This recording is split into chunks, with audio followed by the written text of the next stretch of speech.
Morning, good afternoon, good evening, everyone. This is JC, Everyday Thoughts. Everyone gather around should be a good one today.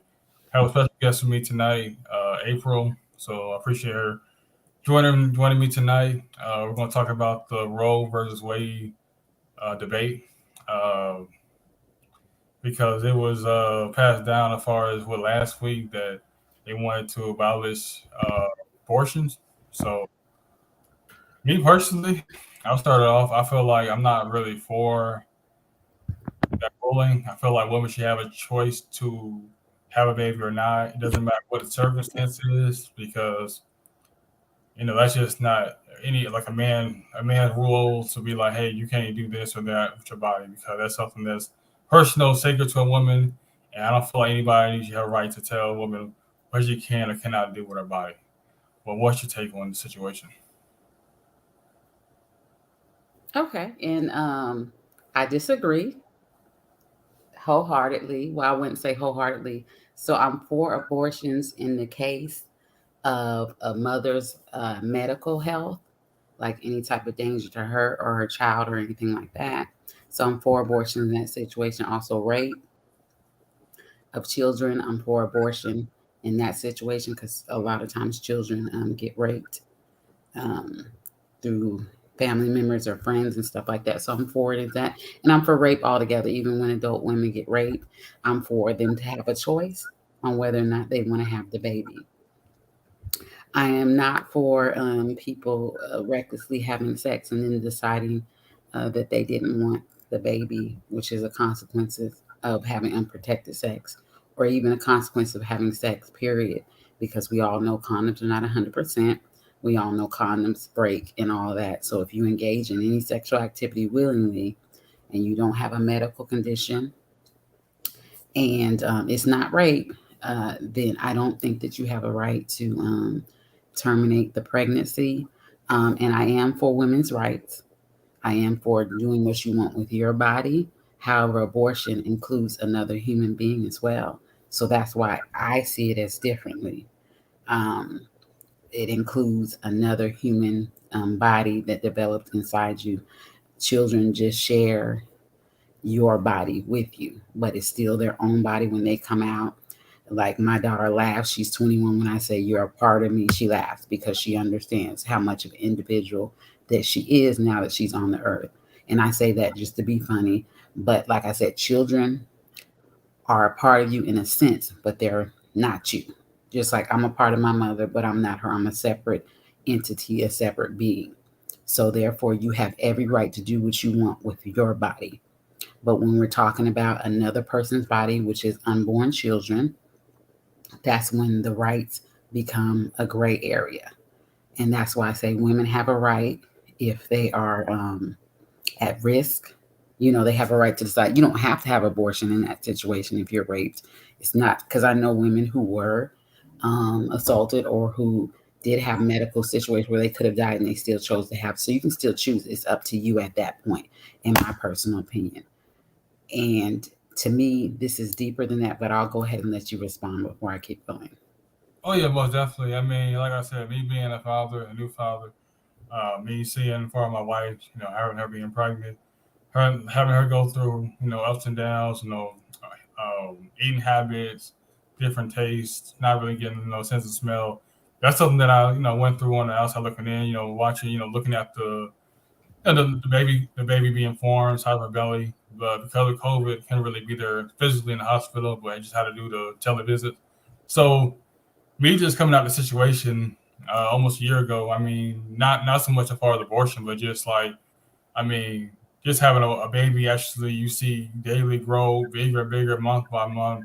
I mean, it's really hard to me to even think about aborting a child, regardless of the situation. I mean, me being a man, I mean, that's something just tough. I mean, I can have empathy towards a lot of women that do end up having abortions.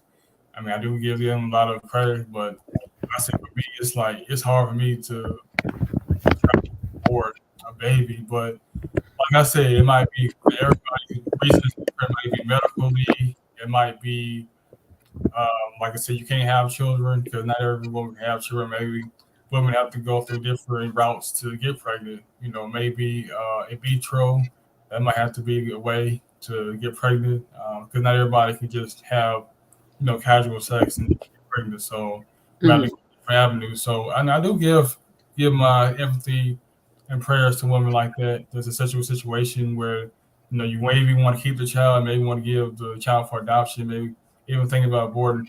So I can't really imagine like being in a situation, me being a father, like just having just that thought process because I was on board ever since my wife was. Ever since I knew I was going to be a father, I was jumping up and down like, oh wow, I can't wait to be a father, that kind of stuff. But otherwise, I think like now let me talk about as far as the father's right. I mean, does he have a say so as far as like knowing that this is a father? I'm not talking about a guy that you may not be the father. Maybe somebody might be on the fence about being a father. I'm talking about somebody who definitely has been having with non-consensually. He hasn't cheated on me. He has stepped out. I haven't stepped out. What kind of right does he have? Is it room for a conversation? Like, hey, you know, do we want to get an abortion because his partner or whatever you want to call it just as important to the baby just as a woman? So what say so does a man have in the whole situation? So that's a good question, and what I was going to get into next. And I thank you for asking that question because that's why this is exactly why I cannot consider this a woman's right, because a woman's right just involves a woman. Abortion does not just involve women, and that's a fact. They want to say it does, but it doesn't. It takes two people to make a baby. Okay. So it involves two people and then it involves the unborn baby. So that's three people involved at a minimum. And it could be more depending on, whether you have twins or not. So like I said, I don't consider abortion a woman's right. And like I said, I think reason why women are in uproar is because it's a deeper issue.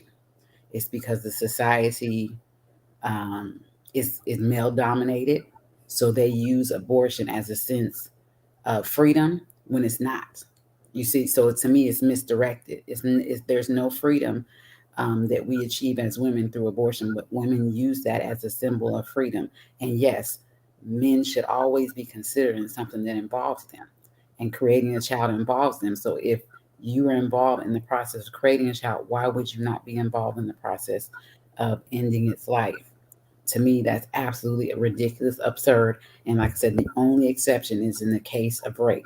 And if you don't want the father to be involved in the decision to end the child's life, you have no business having sex with them. So, like I said, this to me is a deeper issue.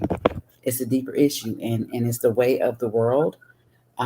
Is why people feel the way they do. It's the changing of the tide. The fact that people feel like they can do whatever they want without consequences and without considering other people. That's the way of the world. Like I said, I repeat, people think they can do what they want without consequences and without considering other people whatsoever.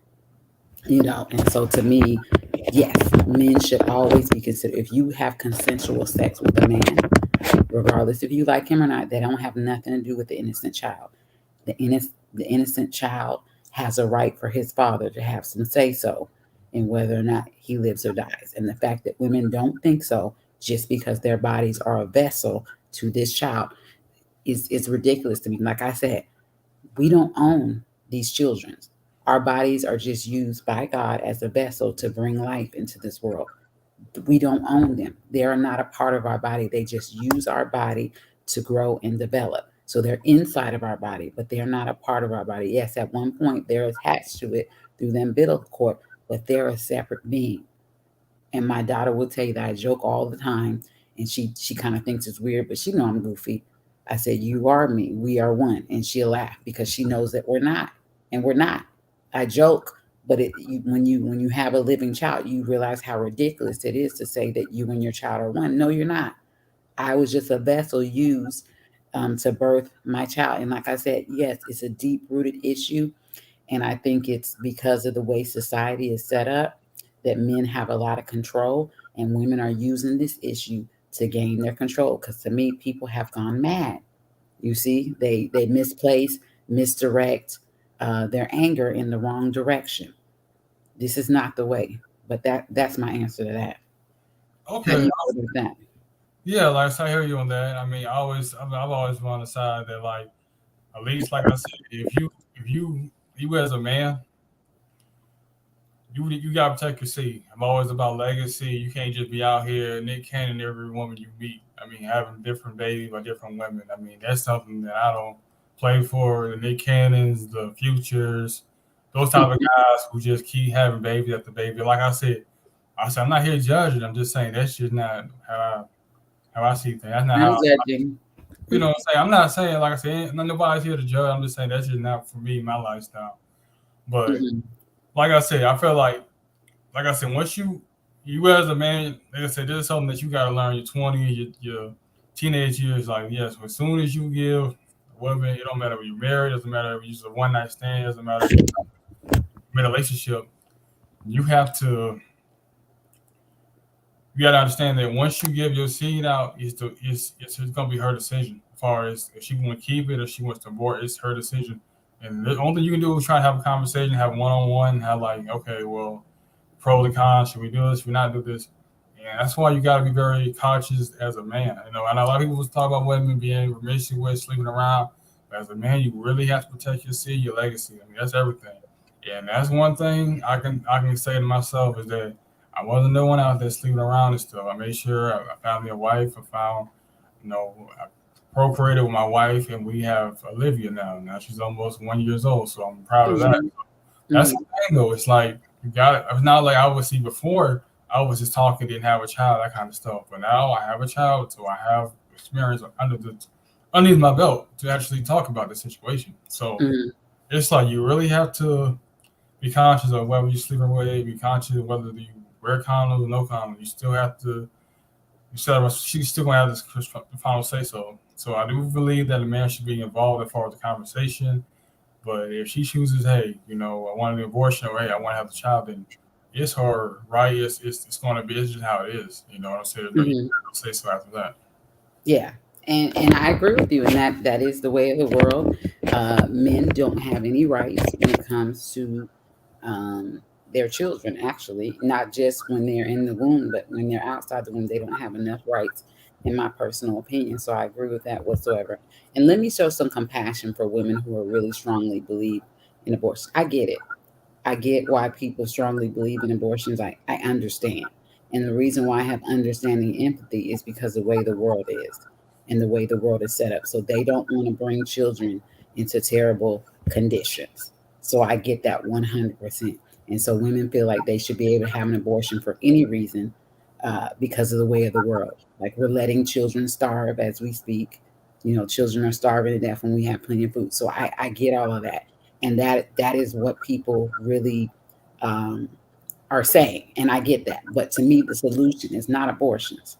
Okay, the solution is to be more mindful, like you said, about who you sleep with, and be more sexual discipline. That's the solution to not bringing children unnecessarily into terrible situations, which is the point that many are trying to make as far as abortion. So you rather me have a child that I can't afford? No, I'd rather you be sexually disciplined to the point where you're not going to have sex or whatever when you know you unprotected sex or even really sex period when you're not even in a financial situation at all. So that's how I feel, but people are not ready for that conversation because then it takes too much healing to me. And so, like I said, people are trying; they're suffering out here, as you can see with COVID, with the way of the world, the changes that are happening, politics, everything. Greed. All people are suffering, and they don't want to bring children into suffering unnecessarily. So I understand that concept. I really do because I'm human. But what I don't understand is why we don't want to get to the root cause, which is people are sleeping around because they're in pain, and sleeping around takes away their pain temporarily, no matter who they get it with. So if until we address that people are most of the time sleeping with random people because they're in pain, they will never be able to resolve this issue. Like I said, that's my personal opinion about it. Is that people are sleeping with random people because they are in pain. Whether it's mental illness, whether it's unresolved trauma, or whatever. And if people weren't in so much pain, they would be more cautious, like you said, with who they sleep with, how they create the situation, and they would do things differently, in my personal opinion. So to me, That's the solution. We need to change the way that we view sex because, to be honest with you, we've been over sexualized for about 30, 40 years since the free sex movement or whatever. But now we're in epic proportion. It's ridiculous how over sexualized we are as humans. It's too much. At no point in human history, if you search back in history, have we been this sexualized about everything. I can't do anything. I can't go anywhere without it being about sex in a lot of people's mind. That's the way they approach dating. That's why I've been single for about almost 3.5 years, because everybody approaches everything from a view of sex, and people are having empty sex. It's too much. So, how do you feel about that? About the empty, yeah, about the whole situation. Yeah, people are just just sleeping around, being promiscuous. Men and women, like I said, making kids, just not really out of love, not really thinking about long term affection for me, not really thinking about as far as where I'm gonna put my son, where I'm daughter at. It's just like okay, spur of the moment. You're hot, you're feel some type of way. And you guys making a child. It's not really being brought up for love. It's just brought up lust. So that's one thing. But like I said, I got someone to talk about lust and stuff like that. So like I said, anybody that want to tune in should be tomorrow. Talk about lust as far as men being more mindful for the lust, but also too Mhm. about the whole Wade versus Roe situation. People are so worried about that, but they're not worried about having baby formula. Like why isn't my baby have formula? That's the one thing. Mhm. But yeah, though, like I said, I hear Olivia crying, so I'm gonna have to cut this one off short. Okay. So like I said, I appreciate you joining me, and I'll talk to you some other time. All right. Thank you. Yeah, I appreciate you joining me tonight. You too. Bye.